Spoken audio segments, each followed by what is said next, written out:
मेरे YouTube channel Rakesh physics classes में आपका स्वागत है। आज मैं जो दूसरा अध्याय है आपका विद्युत विभवांतर एवं धारिता या कह सकते हैं इलेक्ट्रोस्टैटिक पोटेंशियल स्थिर वैद्युत विभव एवं धारिता उसको शुरू करेंगे। हालांकि मैंने बहुत सारा उसमें आपको बता दिया था, पहले भी पढ़ाया है, लेकिन मैं सोचता हूँ कि उसको फिर से रिवाइज कर देते हैं जिससे कि आपको बीच वाली चीज़ें समझ में आ जाए। तो मैं वहीं से शुरू कर रहा हूँ और जो अध्याय का नाम है वो है इलेक्ट्रोस्टैटिक पोटेंशियल एवं कैपेसिटेंस।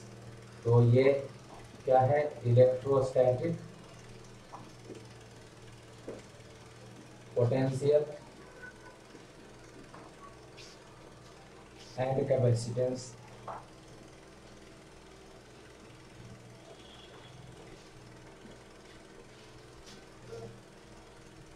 स्थिर वैद्युत विभव एवं संधारित्र। ठीक है, तो इसमें ये वाला जो स्थिर वैद्युत विभव है इसको पहले करेंगे, संधारित्र उसके बाद में करेंगे। ठीक है, तो स्थिर वैद्युत विभव क्या होता है इसके बारे में पढ़ेंगे। अब स्थिर वैद्युत विभव का मतलब क्या है ये पहले समझिए, उसके बाद इसका परिभाषा हम लोग सीखेंगे। तो स्थिर वैद्युत विभव का मतलब क्या है? अगर आप इस शब्द को देखते हैं, स्थिर वैद्युत का मतलब है, वैद्युत का मतलब होता है आवेश, और स्थिर का मतलब तो आपको पता है विराम अवस्था। तो स्थिर आवेश है, स्थिर वैद्युत का मतलब स्थिर आवेश, और स्थिर आवेश के कारण जो किसी बिंदु पर विभव होता है उसको स्थिर वैद्युत विभव कहते हैं। तो स्थिर आवेश कोई मान लेते हैं हम यहाँ पे कि कोई एक बिंदु आवेश है ना, और बिंदु आवेश जो है आपका ये धनावेश ले लिया मैंने।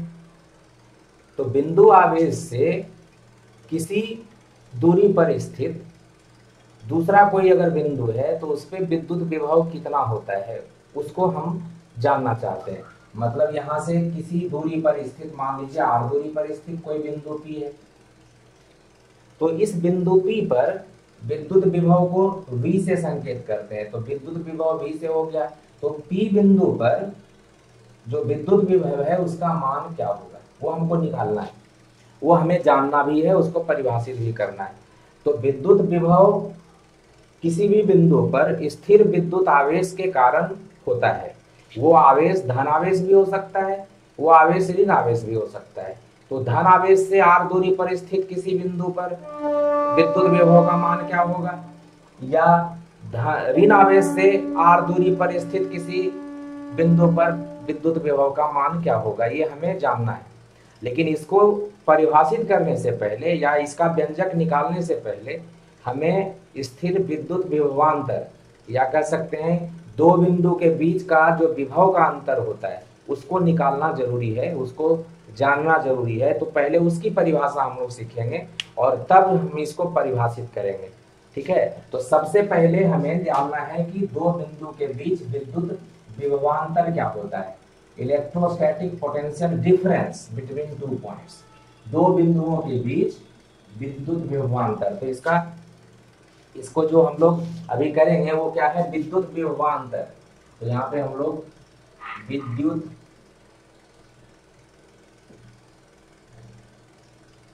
विभवांतर, जिसको आप इलेक्ट्रिक पोटेंशियल डिफरेंस भी बोल सकते हैं, ऐसे इलेक्ट्रोस्टैटिक भी बोलते हैं। तो अस्थिर वैद्युत अगर बोलिएगा तो स्थिर वैद्युत विभवांतर भी बोल सकते हैं, एक ही बात है। इलेक्ट्रोस्टैटिक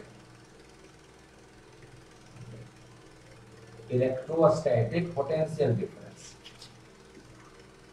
इलेक्ट्रोस्टैटिक पोटेंशियल डिफरेंस, इसको इलेक्ट्रोस्टैटिक पोटेंशियल डिफरेंस बोलते हैं, ये ध्यान रखना है।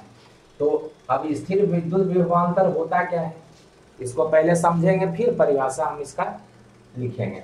अब मान लीजिए हमने क्या कहा था, स्थिर विद्युत आवेश के कारण होता है। तो मैंने कोई मान लीजिए स्थिर विद्युत आवेश ले लिया, विराम अवस्था में है, कोई धन आवेश ले लिया। धन आवेश है किसी भी बिंदु पर स्थित ये जो धन आवेश है इसको स्थिर बिंदु आवेश भी कहा जाता है, क्योंकि आपको पता है ये विरामावस्था में है, और विरामावस्था में अगर कोई आवेश होगा तो इसको क्या कहेंगे, स्थिर बिंदु आवेश बोलेंगे। बिंदु आवेश है और स्थिर अवस्था में, इसलिए इसको स्थिर बिंदु आवेश बोलते हैं। अब स्थिर बिंदु आवेश जो है इससे किसी दूरी पर स्थित, मान लेते हैं यहाँ पे कोई कुछ दूरी पर स्थित दो बिंदु है ए और बी, ठीक है ना। तो इस दोनों बिंदुओं के बीच में जो विद्युत विभवांतर होगा उसको हमें परिभाषित करना है। तो हमें पता है कि अगर कोई धन आवेश होता है तो धन आवेश से बाहर की दिशा में विद्युत क्षेत्र पैदा होता है। जो धन आवेश होता है वो बाहर की दिशा में विद्युत क्षेत्र पैदा करता है। कैसे, तो आपको पता है कि अगर मान लीजिए ये प्लस आवेश है तो प्लस आवेश से विद्युत क्षेत्र बाहर की दिशा में त्रिज्या की दिशा में होती है, बाहर की दिशा में होती है लेकिन त्रिज्या की दिशा में, मतलब ये जो है एक तरीके से स्फेरिकली सिमेट्रिकल बनाता है। जो विद्युत क्षेत्र होता है वो स्फेरिकल सिमेट्रिकल होता है, कहने का मतलब गोलीय सममित होता है। अगर आपका चार्ज यहाँ पे है तो चार्ज से x की दिशा में भी विद्युत क्षेत्र निकलेगा, धन आवेश रहेगा तो विद्युत क्षेत्र बाहर निकलेगा। यहाँ धन आवेश है, विद्युत क्षेत्र बाहर निकलेगा, धन आवेश है, विद्युत क्षेत्र ऊपर की दिशा में निकलेगा। तो x की दिशा में, y की दिशा में और z की दिशा में, तीनों दिशा में निकल रहा है। इसका मतलब है वो एक गोला बनाएगा और एक गोला जो होगा उसके त्रिज्या की दिशा में। तो मैंने ये जो बनाया है एक तरीके से क्या है, ये वृत्त नहीं है, ये गोला है।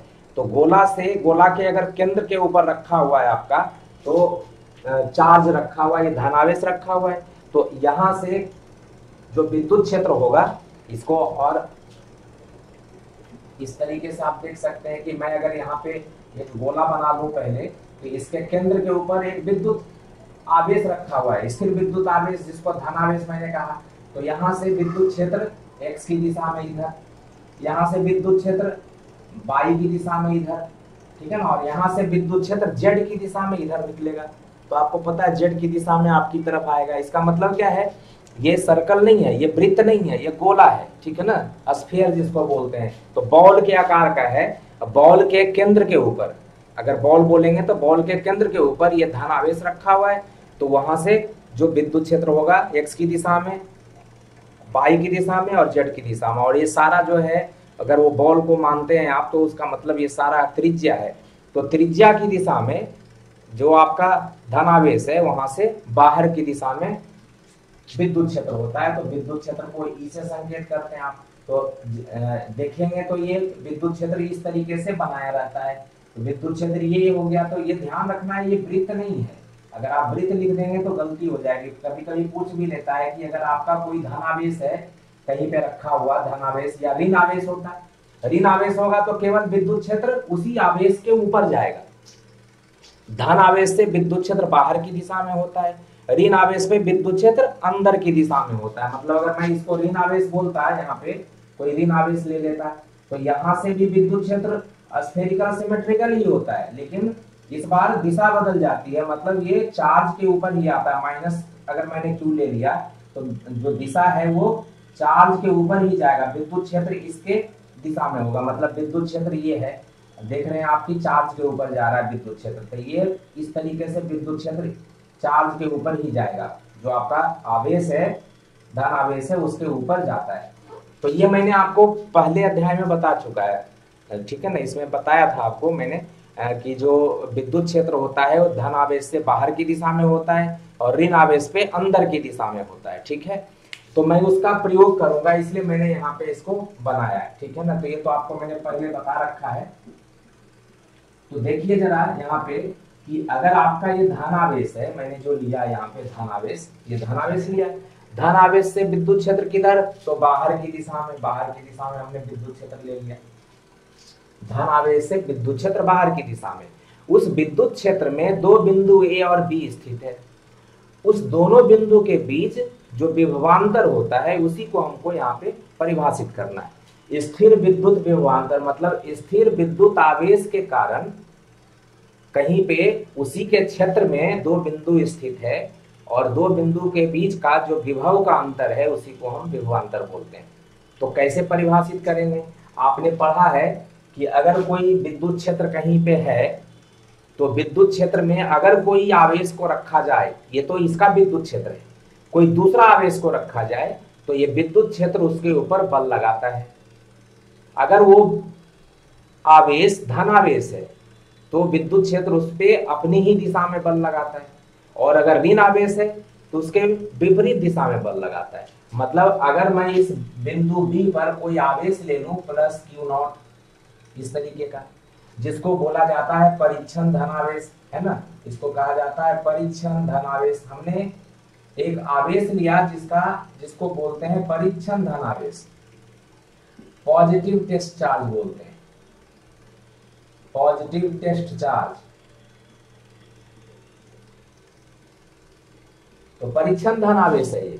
परीक्षण धनावेश का मतलब होता है ऐसा आवेश जिसका हम प्रयोग तब करते हैं जब किसी दूसरे आवेश के कारण जो वहां पे विद्युत क्षेत्र पैदा होता है उसका पता लगाना होता है। इसका काम कहीं पे विद्युत क्षेत्र है या नहीं इसका पता लगाना है, क्योंकि जैसे ही ये आवेश रखेंगे तो ये विद्युत क्षेत्र इसके ऊपर बल लगा देगा, और ये विद्युत क्षेत्र बल लगाएगा तो पता चल जाएगा कि यहाँ पे विद्युत क्षेत्र है।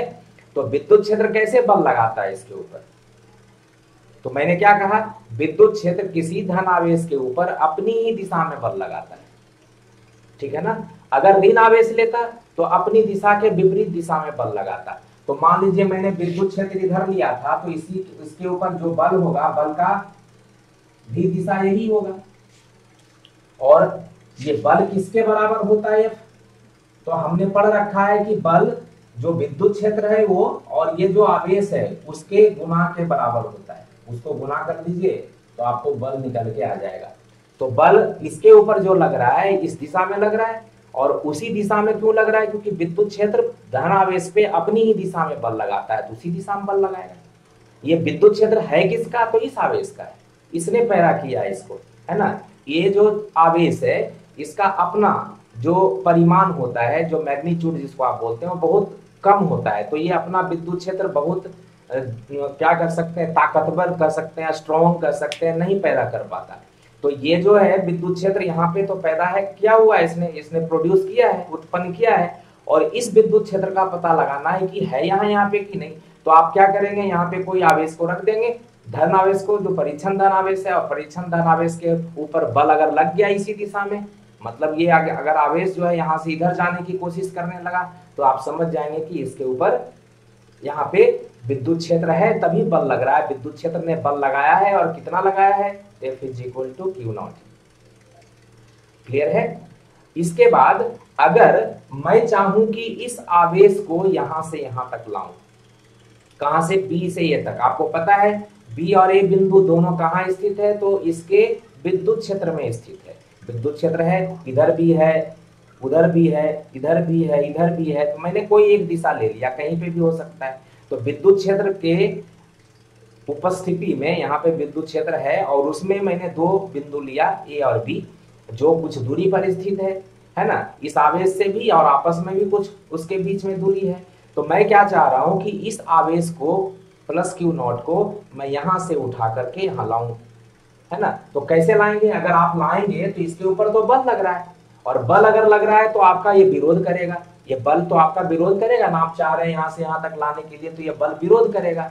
और आपको पता है कि बल के विरुद्ध अगर आप जाएंगे तो कम से कम उतना बल लगाना पड़ेगा जितना बल आप इसके ऊपर लगा रहे हैं। मतलब इसके ऊपर जो बल लग रहा है वो F लग रहा है, तो आपको भी इसको इधर लाने के लिए कम से कम इतना ही बल लगाना पड़ेगा F, जिसका वैल्यू मैंने लिखा है F is equal to Q naught E. इसके ऊपर मैंने तीर का निशान लगाया, दिख रहा है आपको। तो ये इसलिए क्योंकि ये सदिश राशि है ना। तो बल एक सदिश राशि है, उसकी दिशा आपको पता है। अब परिमाण क्या होगा? तो क्यू नॉट गुना ई की दिशा भी सेम है और F की दिशा भी सेम। अगर दोनों विपरीत होता तो यहाँ पे माइनस का चिन्ह लगा देते, लेकिन यहाँ पे सेम दिशा है, F का भी दिशा सेम है, ई का दिशा सेम है, इसलिए इस तरीके से लिखते हैं। यहाँ पे प्लस रहता है, प्लस है, आप लिखिए या ना लिखिए। अब मैंने क्या कहा, इस आवेश को यहां से यहां लाना चाहता हूं। अगर यहां से यहां लाना चाहते हैं आप, तो उसके लिए आपको बल लगाना पड़ेगा, और बल लगाएंगे तो आप बल के अधीन यहां से यहां चल के आएंगे। आप लगाएंगे बल तो आपको काम करना पड़ेगा, मतलब वर्क करना पड़ेगा। मतलब B से A तक आने में हमको क्यू प्लस क्यू नॉट को लाने में हमें वर्क करना पड़ेगा, है ना। तो वो वर्क कितना होगा भाई, तो बी से ए तक लाने में मान लेते हैं कि डब्ल्यू बी ए, ठीक है ना।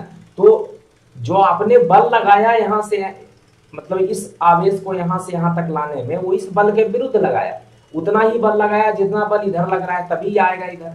और तब जो आप इसको बी से ये लाते हैं तो आपको काम करना पड़ता है, क्योंकि आपने पढ़ा है बल गुना विस्थापन वर्क होता है। तो बल आप इधर लगा रहे हैं और विस्थापन भी बी से हो रहा है ना। तो बल गुना विस्थापन वर्क होता है, तो आपको काम करना पड़ेगा। ये जो काम करना पड़ा बी से ए तक लाने में हमें आवेश को, ठीक है ना, उसका ये डब्ल्यू बी ए का, और जिस आवेश को लाते हैं क्यू नॉट, उसके अनुपात को विद्युत विभवांतर इन दोनों बिंदुओं के बीच कहा जाता है।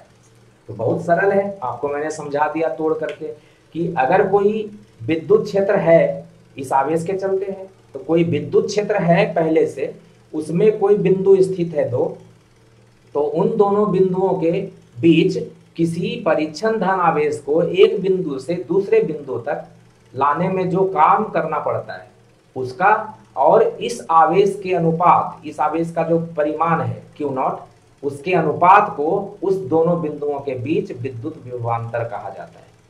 इसी को परिभाषा में लिखेंगे, ठीक है। तो कैसे लिखेंगे कि किसी विद्युत क्षेत्र में स्थित दो बिंदुओं के बीच किसी परीक्षण धन आवेश को एक बिंदु से दूसरे बिंदु तक विद्युत बल के विरुद्ध लाने में किए गए कार्य एवं उस आवेश, परीक्षण धन आवेश के परिमाण के अनुपात को उन दोनों बिंदुओं के बीच का विद्युत विभवांतर कहा जाता है। तो इसको परिभाषा में हम लोग लिखेंगे। तो लिखिए परिभाषा, क्या लिखेंगे, किसी विद्युत क्षेत्र में स्थित किन्हीं दो बिंदुओं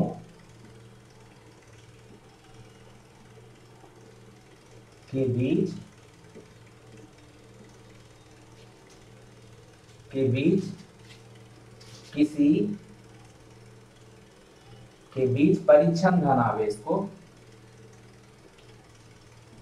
परीक्षण धन आवेश को, एक बिंदु से दूसरे बिंदु तक लाने में विद्युत बल के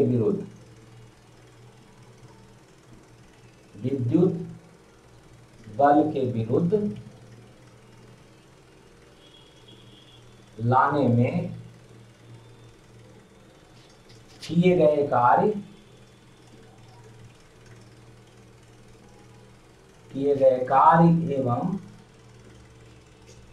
एवं परीक्षण धन आवेश के परिमाण के अनुपात को विद्युत विभवांतर कहा जाता है, या स्थिर विद्युत विभवांतर भी बोल सकते हैं। जैसा बोलिए, स्थिर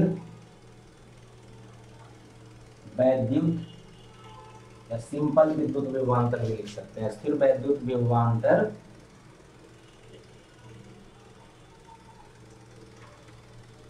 कहा जाता है,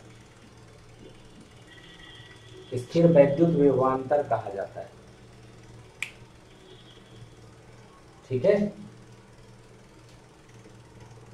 और इसके बाद ये वाला डायग्राम बना लीजिएगा। यहाँ पे मैं इसी के बारे में लिखूंगा, यदि इसके बाद ये वाला फिगर बना लीजिएगा, ठीक है ना। और फिगर बनाने के बाद फिर मैं इसको यहाँ पे लिखूंगा, क्या लिखूंगा कि यदि, इसके बाद लिखिएगा आप लोग, इसके नीचे, इसको मैं मिटाता हूं।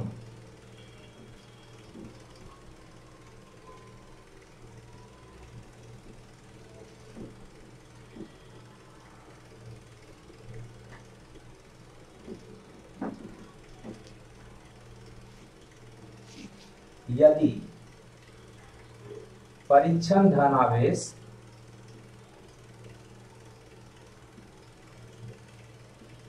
आवेश प्लस क्यू नॉट को बिंदु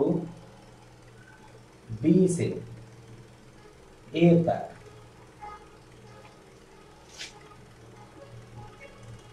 विद्युत बल F, ये जो है आपका बराबर क्यू नॉट ई के विरुद्ध लाने में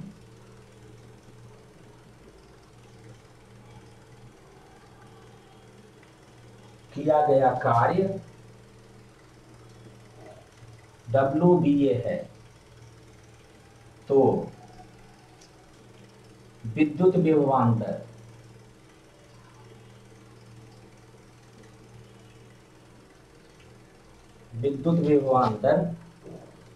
VA minus VB is equal to WBA बटा क्यू नॉट। विद्युत विभवांतर VA माइनस VB बराबर WBA बटा क्यू नॉट, ठीक है ना, WBA divided by q naught, ठीक है। तो ये है आपका विद्युत विभवांतर की परिभाषा। और ये अब यहाँ से दिख रहा है SI मात्रक, अगर इसका बोलिएगा तो SI मात्रक क्या हो जाएगा, SI मात्रक किसका, विद्युत विभवांतर का। तो ये इंपॉर्टेंट है आपके लिए, ठीक है ना, विद्युत विभवांतर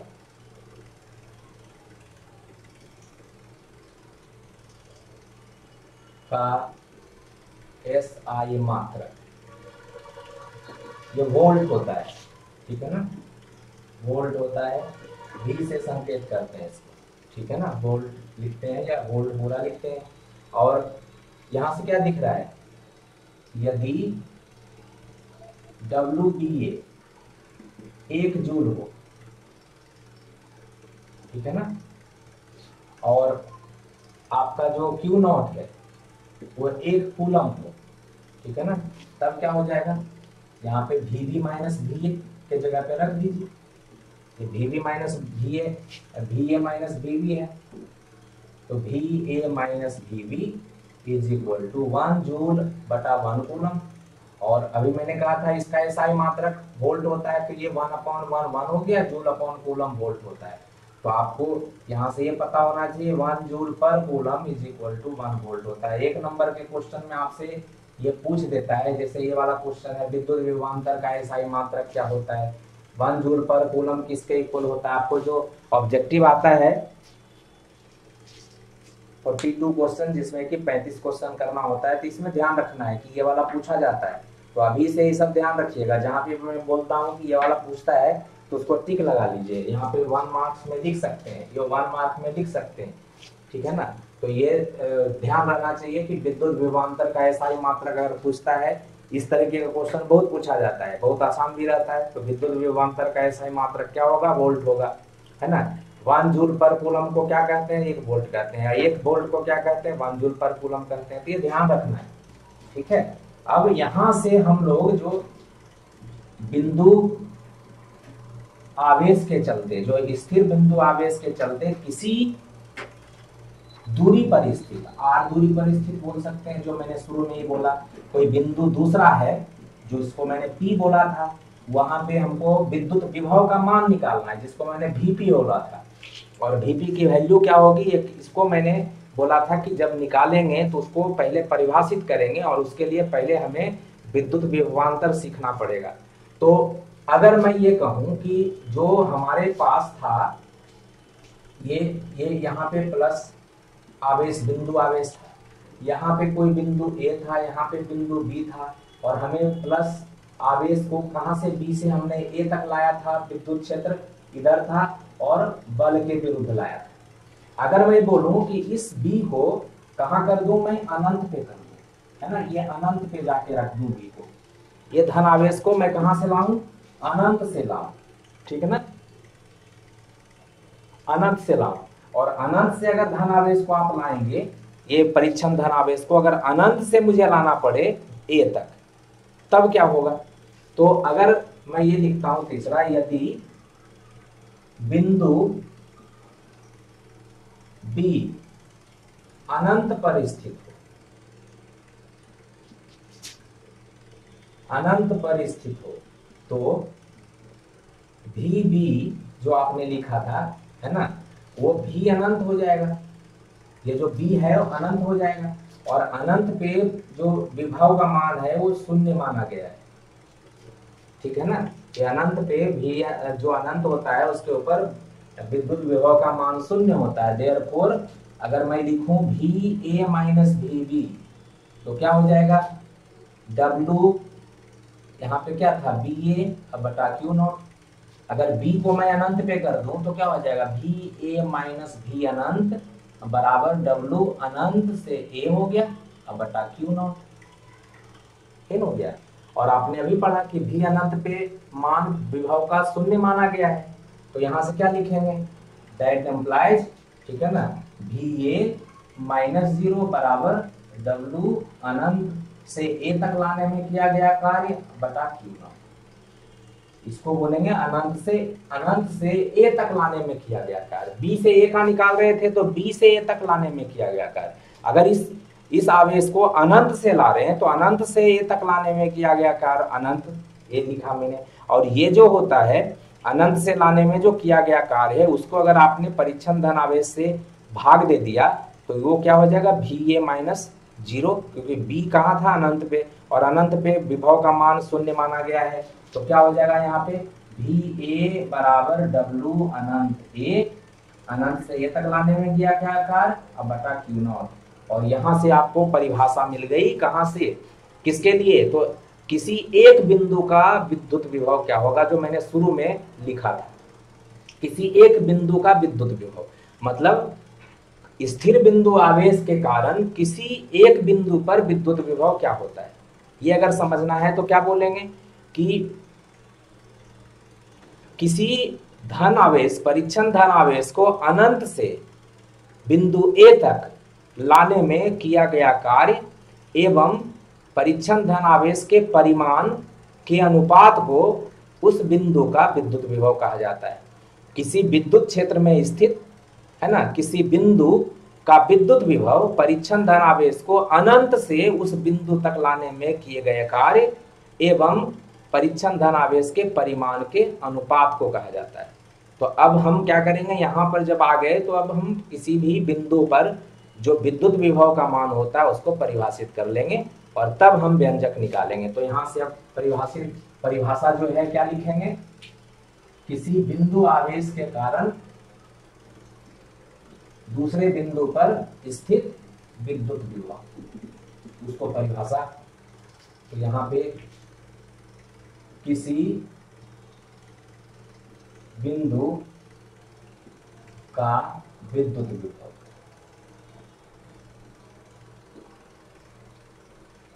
ठीक है ना, potential at a point, electric potential at a point जिसको बोलते हैं, ठीक है ना, इसको बोल सकते हैं इंग्लिश में electric potential at a point, ठीक है ना, electric potential at a point. तो क्या बोलिएगा, किसी विद्युत क्षेत्र में स्थित किसी बिंदु, तो एक बिंदु हो गया, किसी बिंदु का विद्युत विभव, किसी बिंदु का विद्युत विभव परिच्छन धन आवेश, परिच्छन धन आवेश यहां लिख दिया, परिच्छन धन आवेश को अनंत से उस बिंदु तक विद्युत बल के विरुद्ध, विद्युत बल के विरुद्ध लाने में किए गए कार्य एवं परिच्छन धन आवेश के परिमाण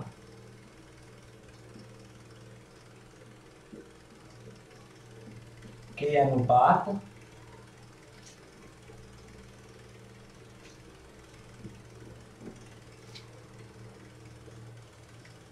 के बराबर होता है। ठीक है ना, के अनुपात के बराबर होता है।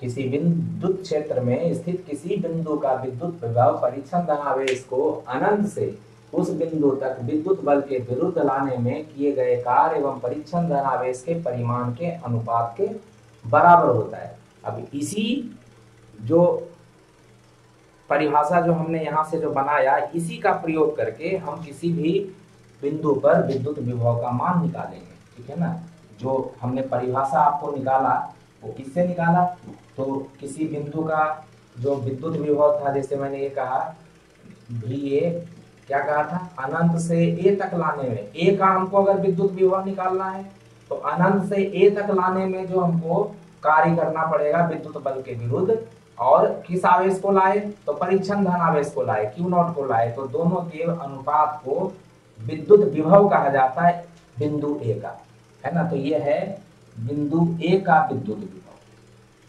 बिंदु A का विद्युत विभव। तो बिंदु A का विद्युत विभव निकालेंगे तो क्या करेंगे, अनंत से A तक लाएंगे परिच्छन धनावेश को, और परिच्छन धनावेश के परिमाण से उसको उसके कार्य जो लाने में हमको अनंत से A तक लाने में जो कार्य करना पड़ेगा विद्युत बल के विरुद्ध, उसके और परिच्छन धनावेश के परिमाण Q0 को भाग दे देंगे तो हमें आ जाएगा क्या, तो विद्युत विभव किस बिंदु का, तो A बिंदु का, A बिंदु का, क्योंकि अनंत से हम आवेश को कहाँ ला रहे हैं, A बिंदु पर। ठीक ठीक है ना। तो ये तो हमें लग रहा है आपको समझ में आ रहा होगा। अब मैं क्या करूंगा, तो इसका व्यंजक निकालेंगे कि किसी कोई भी बिंदु आवेश दिया हुआ है, स्थिर बिंदु आवेश दिया हुआ है हमें, और स्थिर बिंदु आवेश के कारण हमें P बिंदु पर जो R दूरी पर स्थित है उस बिंदु आवेश से वहां पे हमको विद्युत विभव का व्यंजक निकालना है। ठीक है ना, जो कि आपको क्वेश्चन बनाने में बड़ी इंपॉर्टेंट होता है, महत्वपूर्ण होता है, तो उसको हम निकालने जा रहे हैं। ठीक है, लेकिन ये जो है आपका यहाँ तक आपको समझना जरूरी था, तो ये भी आपको ध्यान रखना है। ये भी वही चीज आ रहा है, विद्युत विभव किसी एक बिंदु का है तो वही आ रहा है, जूल बटा कूलम आ रहा है ना। इसका SI मात्रक वोल्ट ही होगा, और ये आपको जूल होता है, वर्क कार्य का जो SI मात्रक है जूल होता है, और कूलम आपका आवेश का SI मात्रक होता है। दोनों को भाग दीजिएगा तो जूल बटा कूलम हो जाएगा, ये वोल्ट होता है, तो 1 वोल्ट बराबर 1 जूल बटा 1 कूलम हो जाएगा। ठीक है ना, और आगे चल करके इसको हम करेंगे, लेकिन जो अभी है इसमें इतना ही। फिर दूसरा हम वीडियो जो बनाएंगे विद्युत विभव का, तो वो उसके अंदर इसका व्यंजक निकालेंगे जो अभी हमने आपको बताया। तो इसका व्यंजक अभी हम दूसरे वीडियो में बताएंगे। तो ये इलेक्ट्रोस्टैटिक पोटेंशियल का पहला भाग है, उसके बाद दूसरा भाग आएगा तो आप उसको देखेंगे। तो इसके लिए क्या करना पड़ेगा आपको, जो चैनल है राकेश फिजिक्स क्लासेस बिहार शरीफ, उसको सब्सक्राइब कर दीजिए, बेल आइकन दबा दीजिए, जिससे कि आपको नोटिफिकेशन मिलता रहे। और अपने दोस्तों को भी बताइए, जो हिंदी माध्यम से हैं तो उनको बताइए, क्योंकि एग्ज़ाम बहुत नज़दीक है। तो आप बताएंगे तो उससे वो भी इसको देख करके उसका लाभ उठा सकते हैं, अगर उनको समझ में आता है तो। और मैंने तो कोशिश किया है कि आपको बिल्कुल समझा दूं, और मुझे नहीं लगता कि आपको समझ में नहीं आएगा, आपको समझ में ज़रूर आना चाहिए। तो आप मैं ऐसा बोलूँगा कि आप इसको सब्सक्राइब करिए चैनल को, और लोगों को बताइए, जितना ज़्यादा से ज़्यादा हो सकता है बताइए, और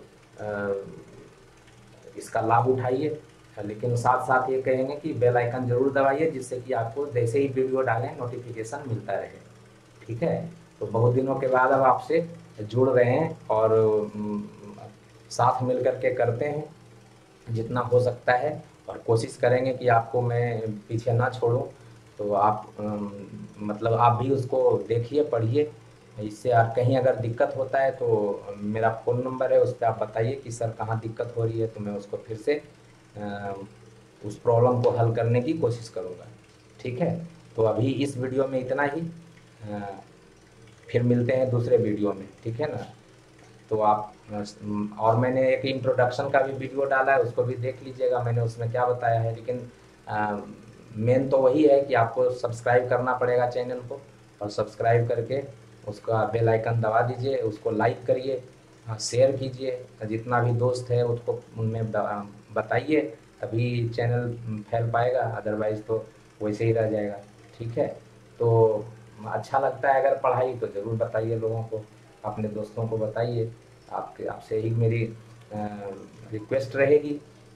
और फिर मिलते हैं दूसरे वाले वीडियो में, ठीक है ना। अभी के लिए इतना ही। Good night.